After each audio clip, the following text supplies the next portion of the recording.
If you're anything like me, you don't remember what you had for breakfast yesterday, but you remember that one specific girl who you used to hang out with after school in 2017 who lived across from you. For some reason, I remember her very specifically, very vividly. And I've tried to explain this to other people, but I've met so many people who actually don't know what I'm talking about and don't understand the concept of playing with the neighborhood kids.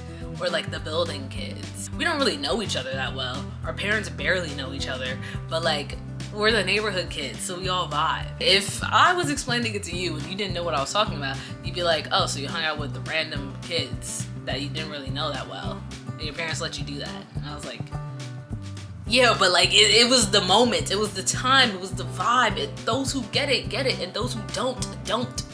Ed, and Eddy perfectly encapsulates this vibe and feeling and experience low-key perfectly. So the show follows 3 preteen kids, Ed with 2 D's or double D, and then Eddy. They go around, they do shenanigans, they be scamming people low-key. Despite the simple plot, all of us who watched that show were hooked. I have yet to see one person who has watched Ed and Eddy and said that was a bad show, because it's a great show.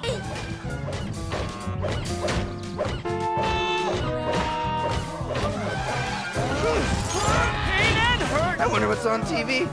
When I think about this show, the first thing I think about is that one fan-made song. Where did all the love go? Then I think about the characters. Each character felt like a legitimate person that you've known or someone that you were. But for all the people who haven't watched it, let's do a roll call.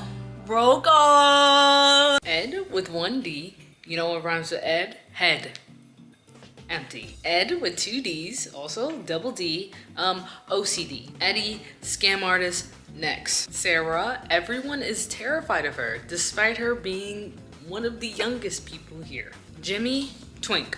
My man's Rolf, bro, the backbone of the Cul de Sac. Hardworking, farmer, diligent, strong. Kevin, twink. Naz, the OG baddie. Johnny, bald. Palank, a piece of wood, but don't ever tell that to Johnny. The Kanker sisters, stalkers, low-key predators, because they're like the oldest in the cul-de-sac and they're fiending over a couple of 9-year-olds. Do you girls know where our clothes are?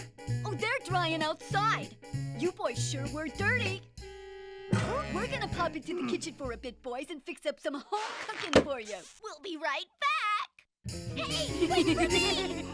This is very strange. Let's go. Each character had their place in the cul-de-sac. There were some little tiffs, but to be honest, no one really had beef. Yes, Kevin did bully the Eds, but there were moments in the show where Kevin was hanging out with the Eds and they were chilling. So it was never like, I can't hang out with this person because of that. It was very chill, very childlike. I have a confession to make. I was like Eddy when I was younger. Yes. I was a scammer. Low key. Not for real, but I was a little hustler. I can't lie. I was always trying to get money out of people. Why? I don't know. I just wanted money. Maybe it's the Capricorn in me? I don't know. I sold slime. I sold bracelets. I sold little duct tape knickknacks. I sold candy. I sold snacks. Literally, you can think of it, I probably sold it sometime in my childhood. If I could put all these work experiences on my resume, I would have at least 5 years of experience, bro. Like, I was selling. And did I try to get my parents to buy stuff too? Even though they were the ones who bought it and I'm just reselling it back to them? Yes. Did they ever actually buy it? No. They would always tell me how they're the ones who bought it, so why should they pay me to get it back? But then I was like, it's a dog-eat-dog world, and they'd be like, give me the damn chocolate, and I'd be like, okay. But that never stopped me once. It makes sense, because I am a business owner now, so, you know, maybe it was training. I can't seem to remember. How's about refreshing my memory, huh? Did you see him or not? Nope, haven't seen him. Beats me. Plank! Oh, plank! How's a guy supposed to make a living? My favorite part about the kids and the characters is that they actually act like kids. There's so many shows with kids and the kids low-key feel like adults. Not here. The writing was perfect. They're super gullible. They don't know what the fuck they're talking about. There was a whole episode where The Eds, they find a bunch of turkey basters in the trash dump.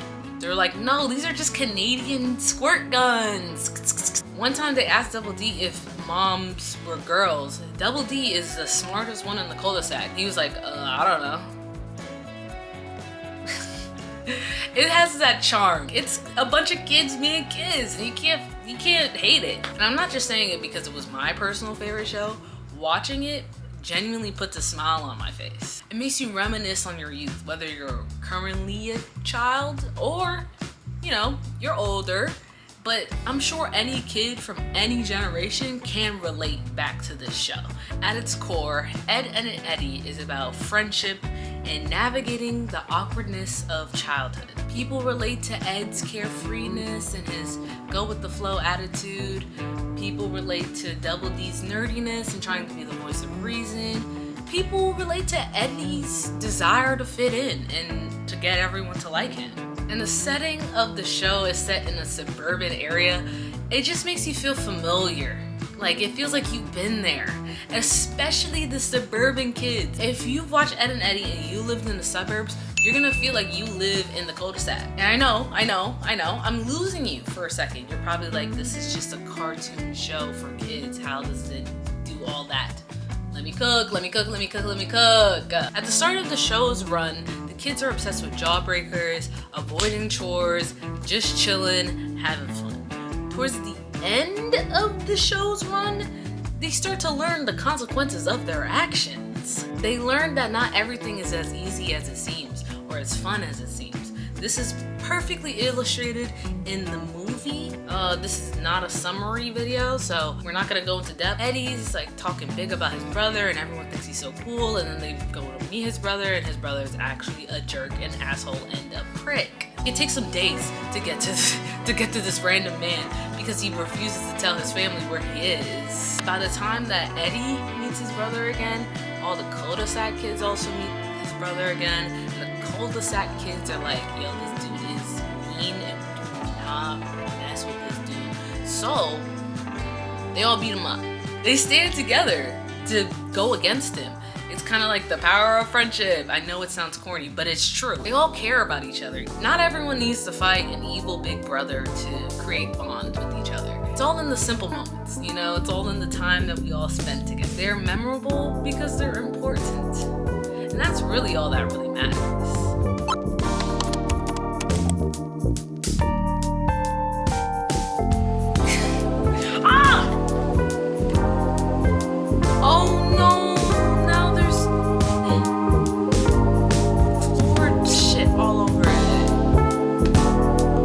Trying to show off my my Nick Slick Click Fat Oil stick, but then I dropped it.